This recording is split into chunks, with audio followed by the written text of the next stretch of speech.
welcome back to the channel. ان شاء الله تكونوا بألف خير. فيديو اليوم البنات هو موضوع اللي كتسولوني عليه بزاف واللي كنت صراحه ديجا هضرت عليه في القناه ديالي، ولكن ما عطيتوش اهميه كبيره بزاف، وشفت انني ما جاوبتش بطريقه صحيحه الاسئله كامل اللي ممكن يطرحوا حوالي هذا الموضوع، واللي هو البنات كيفاش طولت شعري. الطريقه اللي انا استعملتها باش نطول شعري هي الشامبو ديال البصل.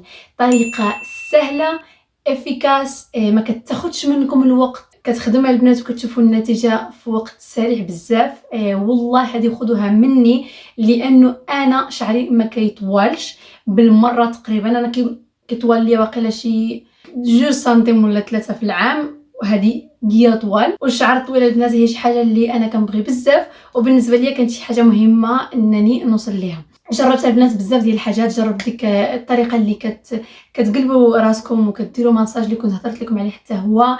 جربت ماسكات، زيوت للشعر. المشكله ديال الزيوت انهم ملي كيكون شي فيديو ديال شي بنت مغربيه، المشكل كيكون عندي انا البنات في الزيوت اللي كتستعمل في المقادير، زعما اللي هنايا ما كنقدرش نحصل عليهم بسهوله. في المغرب داكشي متوفر، كاين بزاف. هنايا البنات ماشي كلشي داكشي متوفر، بعض المرات كنسولهم حتى على الحاجه ما كيعرفوش شنو هي. وثاني حاجه اللي كانت عندي صعوبه فيها هي الاستمرار. واحد من المشاكل البنات ان ما كنداومش على الحاجه، كنبدا فيها مزيان سيمانه 2-3 ومن بعد كنعيا كنولي نديرها مره في الشهر، مره كل شهرين. هذه هي درتها. داكشي علاش الشامبو ديال البصل كان بالنسبه ليا سهل بزاف، لانه كتحطوا البنات البصل في الشامبو، كتخليوه في الشاور ديالكم، وفيما غادي تغسلوا شعركم ما تستعملوش. ساهل بزاف، ما كاينش اسهل من داكشي.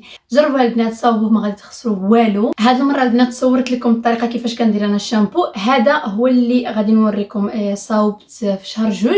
ها هو البنات سالا ليا، بقات فيه غير بصله. كتسولوني واش البصله كنحيدها من شامبو ولا كنخليها. انا البنات كنخليها حتى كيسالي ليا الشامبو بحال اللي كتشوفوا. ما كتخسرش البنات داخل الشامبو، ما كيوقع ليها والو. بالعكس انا كنظن مفيده اكثر، لانه مع الوقت كيدوز البصل كيبقى كيطلق المفعول ديالو في الشامبو. داكشي علاش انا كنخليها. وهذا غادي نشدو كله، غادي نلوحو، وغادي ناخذ قرعه جديده، وغادي نعاود نصابوه من جديد. ما كنعاودش نستعمل هذا البصل البنات اللي قديم، كنستعمل واحد جديد بحال اللي غادي تشوفوا دابا في الفيديو. وفي هذا الفيديو غادي نجاوب حتى الكومنتات ديالكم اللي كنتو حطيتوا ليا في داك الفيديو اللي درت على الشامبو ديال البصل، باش الناس غادي تفهموه مزيان، لانه والله مفيد بزاف. يعني يا كنشاركو معاكم ودرت عليه فيديو خاص وعطيته هذه الاهميه الكبيره، لانه البنات فعال ومفيد. انا هذا الشامبو درته في شهر 2 بحال اللي قلت لكم، لانه كنت باغا نطول شعري شويه اكثر. نكرر لكم انه فعال البنات، فعال جدا. واحسن حاجه انها ما غاديش ياخذ منكم الوقت. كتصاوبوه، كتحطوه في الشاور ديالكم، فيما غادي تغسلوا شعركم استعملوه. انا ملي كنبغي شعري نطولو اسرع كنستعملو 3 المرات في السيمانه. ملي ما كيهمنيش ولا مهم ما زرباناش عليه كنستعمل البنات مره في السيمانه ولا 2، يعني كنبقى نستعملو هو وشامبوانات ثانيين عاديين عندي. دابا غادي نجاوب على الاسئله اللي البنات كانوا كتبوا لي في داك الفيديو، لانهم الاسئله ديالهم هما الجوابات البنات على الاسئله ديالكم كلكم اللي ممكن يكونوا عندكم نتوما دابا في البال، وباش ما غادي ننسى والو. اول سؤال من غزال انا شريت شامبو ديال فروكتيس اللي كنتي حطيتيه لينا، واش نقدر ندير فيه البصله هاد الطريقه اللي وريتينا؟ وشكرا. تقدروا البنات تصاوبوا الشامبو ديال البصله باي شامبو عندكم. انا كنت قلتها لكم في البدايه، كنت كنستعمل الشامبو ديال تريسيمي وخدم ليا. غير دابا مع انايا وليت كنستعمل شامبوانات اللي بلا سيليكون بلا سلفات، ولا على الاغلب كنحاول ما نستعملهمش بزاف. داكشي علاش كتشوفوني كنستعمل هذا اللي كنشريه من ميركادونا. بالنسبه للبنات اللي ساكنين هنايا الثمن ديالو واقيلا شي اورو 90 حاجه بحال هكا، رخيص وما فيش البنات بزاف ديال المكونات اللي كيكونوا مضرين للشعر. غير هو اللي ما كيعجبنيش فيه كينشف ليا الشعر شويه. يعني يا غادي تستعملوه ضروري من بعد تستعملوا كونديشنر ولا ليفين كونديشنر ولا شي ماسك، لانه كينشف الشعر بزاف. بداو كتستعملوا اي شامبو عندكم دابا في الدار اللي كتستعملوا شعركم، حيدوا منه البنات النص يا كان عامر، وقطعوا فيه بصله وخليوه. من بعد ما غادي نجاوب الاسئله غادي نوريكم الفيديو ديال اللي صورت فاش صاوبت هذا الشامبو. ثاني سؤال من مريم حج، طيب ريحه البصل تمسك في الشعر، ايش اسوي؟ البنات الصراحه انا ملي كنحط شامبوان كنشم ريحه البصل، ولكن ملي كنخرج من الشاور كدوز نص ساعه، كدوز 40 دقيقه، ما كنبقاش كنشم ريحه البصل في شعري. يا خفتوا انه تبقى لكم الريحه ملي تغسلوا شعركم وتكونوا قربتوا غادي تساليو، خذوا البنات نص كوب ديال الماء وقطروا فيه شي 2 ل 3 ديال القطرات ديال زيت اللافندر.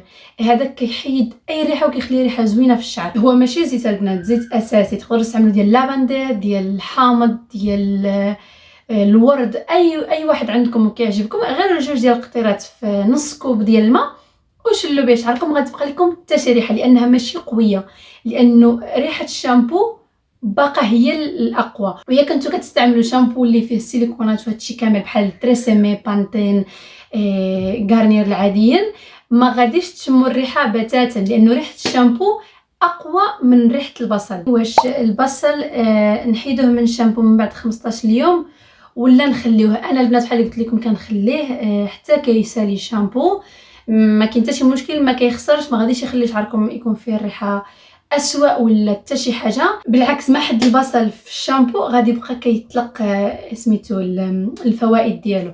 خليوه حتى وكنتكملوا الشامبو ولوحوا كلشي، لوحوا القرعه بالشامبو، خذوا شامبو جديد وعاودوا صاوبوا كلشي من البدايه. واش خاصنا ضروري نخليوه 2 ديال الاسابيع ولا نقدروا نخليوه اقل؟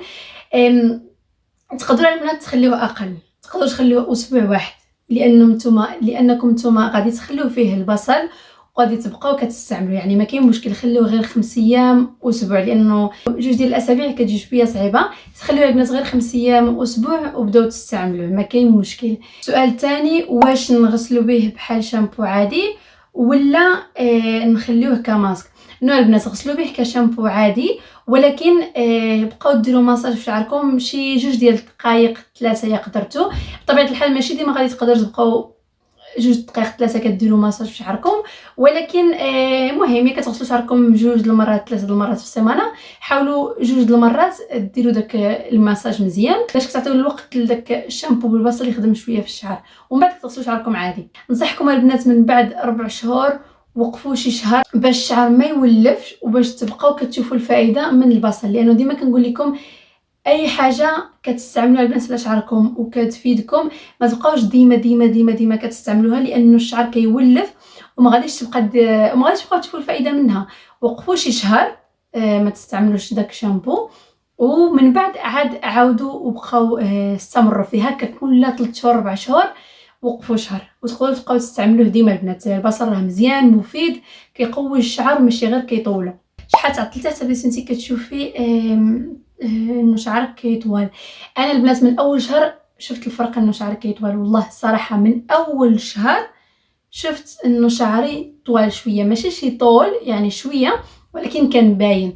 شهر الثاني شهر الثالث البنات كان عندي واحد الطول اللي انا كنت كنظن انه عمري ما غادي نوصل ليه. ومن بعد 6 شهور البنات نقدر نقول لكم انه شعري تقريبا دوبل الطول ديالو، تقريبا يعني اقل شويه من الدوبل. طوال ليا البنات في دوك 6 شهور اللي ما طوالش في 20 عام ديال حياتي. دابا البنات غادي ندوز نوريكم الفيديو اللي صاوبت فيه شامبو، وديك الساعه غادي تفهموا مزيان. تاخذوا البنات الشامبو اللي غادي تستعملوا وتاخذوا شي اناء اللي يكون خاوي باش تقدروا تحطوا فيه النص ديال الشامبو ديالكم. يا كان الشامبو ديالكم ديجا فيه غير النص صافي استعملوه بحال هكا. كان ديما كنشريه جديد وكنخوي منه النص في هاد القريعه بحال هكا اللي كتشوفوا، وكان كنبدا كنقطع البصله، كنحيد لها غير القشره ديالها اللي كتكون من الفوق. كنقطع البصله طروفه شويه كبار ماشي بزاف، القدر انهم يقدروا يدخلوا في الراس ديال القريعه ديال الشامبو. وما كنقطعش البنات صغار بزاف، لانه يا كنتو في الشاور وملي غادي تستعملوا الشامبو يا كانوا طريفات صغار بزاف غادي يخرجوا مع الشامبو غادي يبقاو في الشعر، وكيكون صعب شويه باش تحيدوا الطروفه ديال البصله من شعركم. المشطه ما كتقدرش تحيدهم. ملي كنعمر البنات النص اللي بقى من القرعه بالبصله كنحط في القرعه الاخرى حتى هي البصله، باش ملي غادي يكمل ليا الشامبو ديالي غادي نلقى بانه القرعه الاخرى اللي وجدنا حتى هي جاهزه باش تستعملوها. هنا البنات ضفت غير شي راس ولا 2 ديال الثوم، ماشي ضروري انا كنستعملو بلا ثوم، ولكن يحطيتو احسن لانه حتى هو كيعاون على النمو ديال الشعر. وصافي كنخليوه لمده اسبوع ولا جوج اللي قدرتوا تسناو، وكتستعملوه عادي كشامبو. وهذا ما كان البنات فيديو اليوم. هذه هي الطريقه اللي طولت بها انايا شعري، ما كاينه حتى شي طريقه واحده اخرى.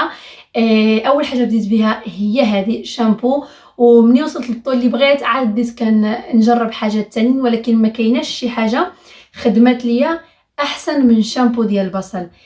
افيكاس البنات، سريع، ما كياخذش منكم الوقت، فيما كدوشوا بوم كتحطوه ماساج 2 دقائق 3 هانتوما كملتوا. كاينه طريقه واحده اخرى اللي هي تعصروا بصله، تحيدوا منها زعما الماء ديالها وتحطوا على الفروه ديال راسكم وتخليوه كماسك، ولكن الريحه قويه بزاف. خاصك تبقاي ديك 3 السوايع اللي غادي تحطي فيها الماسك، ما ديري بالك ما تحطيش شعرك على شي مخده، على شي حيط، على شي حاجه. ولكن هذيك طريقه واحده اخرى بالنسبه للبنات اللي بغاو تقدروا ديروه مره في السيمانه هذه، والمره الثانيه تغسلوا شعركم بشامبو، غادي تشوفوا النتيجه اسرع.